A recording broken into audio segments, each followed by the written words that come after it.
This is Nate with Raft Tiger Vans, and this is Fiona. Fiona is a 2010 Mercedes Sprinter. She's got about 130,000 miles on her. She's green. Used to be owned by Solar City. It's a solar company out in Colorado. I bought her from a couple that used her for about a year living out of her. They were climbing in Utah, and they built most of the inside out, most of the carpentry, and I added in all the systems, which we'll take a look at here in a minute. Let's take a look at the outside first. So just take a step back, take a look at everything. Really love the way this one looks. Just a really tough looking van. Really looks like a camper van, something you could just take anywhere. Look at the tires. It's got the all-terrain BF Goodrich tires on it. Those are newer than a year old, so still got a lot of tread left. Let's come around the back. Yeah, we got the industrial style roof rack up top. That was installed by Solar City. Really tough. The couple before me said they used it to store kayaks up there, and it's got the ratchet set on it, so you don't have to have anything extra. Just ratchet it down, and yeah, works awesome.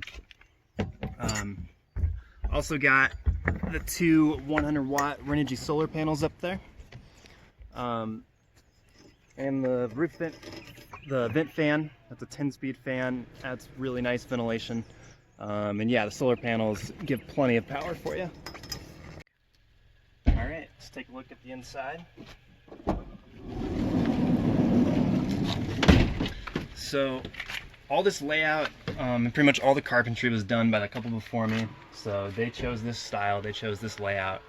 One of the reasons why I really like this van, why I bought it, is because I thought it looked really cool. It was just a really unique, really stylish looking van. And something just to say before we start going through everything, there's definitely something to say for having a van that's been lived in before. It adds, I think, a lot of value to it. The couple, they lived in it for, I think, a little over a year, and it just shows that this is a livable space. Like, somebody can do it. They've already worked through a lot of the little quirks of the space.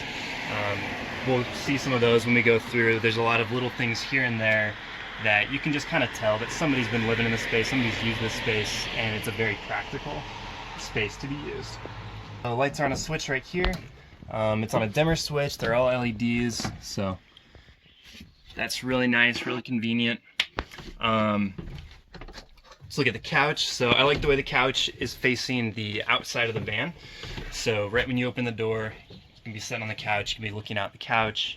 There's also a window in that same spot, so you can, if you have the door closed, just look out the window there to be looking out.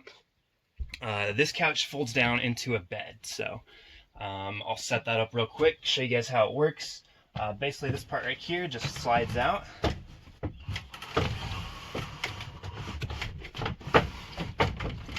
And this folds up, it's on legs down here, goes down. And then the cushions just fold out. So these cushions are, I think they're about 8 inches thick, really nice foam, really comfortable. It's something you definitely see in a van that's been lived in. People really like comfortable beds. This is a very comfortable bed. It's really nice cushions. All right, go ahead and put that back up.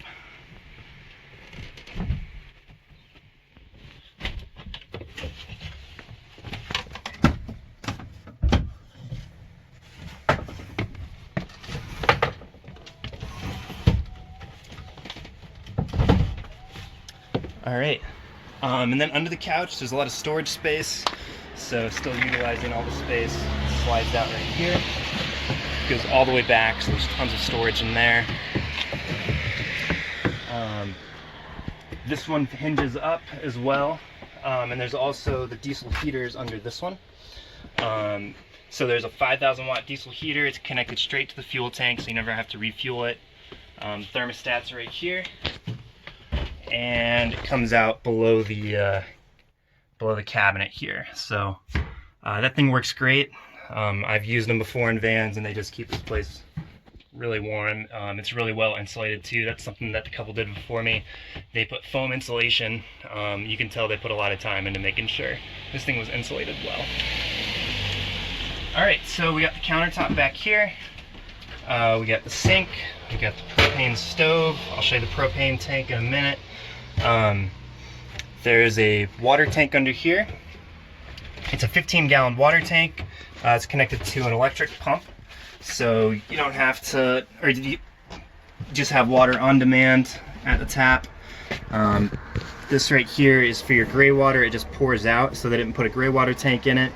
I just think it makes things easier. You just don't have to worry about storing it, dumping it, worry about it freezing. You just get rid of it.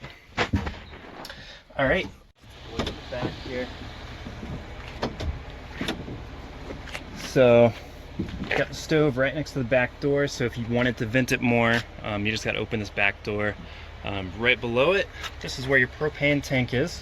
So it's completely sealed off except for a vent that vents under the vehicle. You want this for safety. It's very dangerous to have a propane tank just open in a livable space. So yeah, it's right here. Vents out right here, so it makes the space a lot safer when you have them sealed off like this. And that propane, so there's the stove and the hot water heater over here. So this is an outdoor hot water shower. It is on demand. It's battery powered, or it's battery and propane powered. And it just starts up and it works. You don't have to light it. You don't have to wait for it to heat up. You just turn it on and you got yourself a hot shower. And this is the CO2 sensor, or the carbon monoxide sensor. Go. All right, so the couple that owned it before me, like I said, they were climbers. So they had all this storage space for all their climbing equipment. So got this latch so it doesn't come open while you're driving. Yeah, tons of storage space in here. There's another one in the back. I'll show you that one. The top one goes all the way through the back. It's probably about 5 feet longer though, so if you have anything longer you can put it there, or the bottom one goes all the way through. There's something else down here. You got the fire extinguisher. So yeah, so what this is a bug net that the couple before left in here. What they used this for was for a screen for this door. So there's magnets to go around the door. You just put the screen on it, put the magnets up, and it's like you have a screen door right here. So that's one of those things that you see on a van that's been lived in before. It's just little practical things like that, just here and there, that you can tell somebody's been making this into a really livable space. All right, so let's go back here. I'll show you this one. These ones open. Got the latch again so it doesn't come open while you're driving. But yeah, a lot of shelves, a lot of storage space. Let's get that one. And what I added in down here, there's a small cassette toilet. So it just makes it into a fully livable space. You've got the toilet here, you got the shower, you got the sink, you got everything you need to make it into a livable space. Also forgot to mention there are lights on these shelves. Little battery powered LEDs. Just make it a little bit more convenient when you're looking for stuff in here. All right.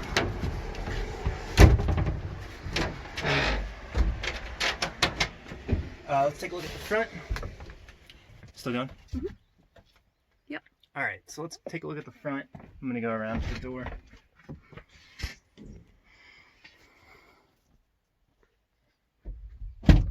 So, yeah, very clean up here, very well taken care of.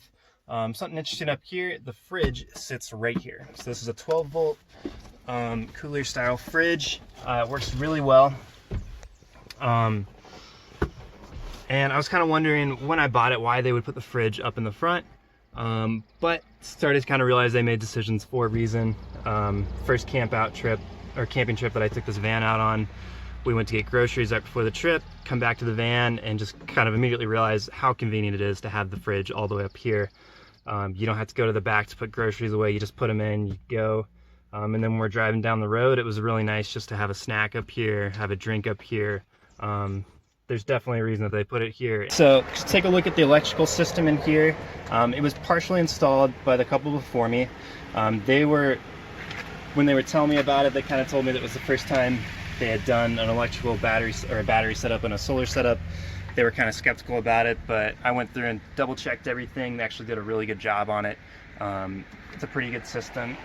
It's a little bit hidden back here, but right here you have your solar controller. So that goes from the panels to the batteries, and then back there is a 300 watt pure sine inverter, and that runs the outlet, your phone charge over here. It also runs the fridge. Everything else is run directly off the battery. So the battery is located under the seat. In order to actually get to it, you'd have to take the seat off, but you shouldn't have to get to it too much. The thing you do want to get to is the fuse box, which I put right here so you can get to it. But that feeds the fan, the lights, the heater, and the water pump. They're all fed from here. And back in here, you probably won't be able to see it, but there is a switch back there. It's an automatic switch that connects the battery to the alternator. So anytime you're running the vehicle, the alternator is charging the batteries. But anytime you stop, it disconnects them. That way your starter battery doesn't die on you. But yeah, overall, it's the electrical system. It should be a very maintenance-free system. Batteries, they told me, was less than a year old, so there should be some good life left on the battery. It's 135 amp hours, should be enough to power you. Get 200 watts solar on the roof, so that should keep them topped off. Really shouldn't ever have to worry about any power issues. It should always be enough power. All right. All right, so we got the ARB awning set up. You can do it with one person. It's a little easier with two people. It only takes about 2 or 3 minutes to set up. It's pretty effortless. Yeah, it's good for shade. It's waterproof, good for rain, and it sits high enough up on the roof that any of the rain pouring off on the backside hits the channels on the roof, so you don't get rain running down under it. So it's really nice to have that. But yeah, just adds a little more to the space. Makes it really nice if you want to set up camp. Yeah, I really like these awnings.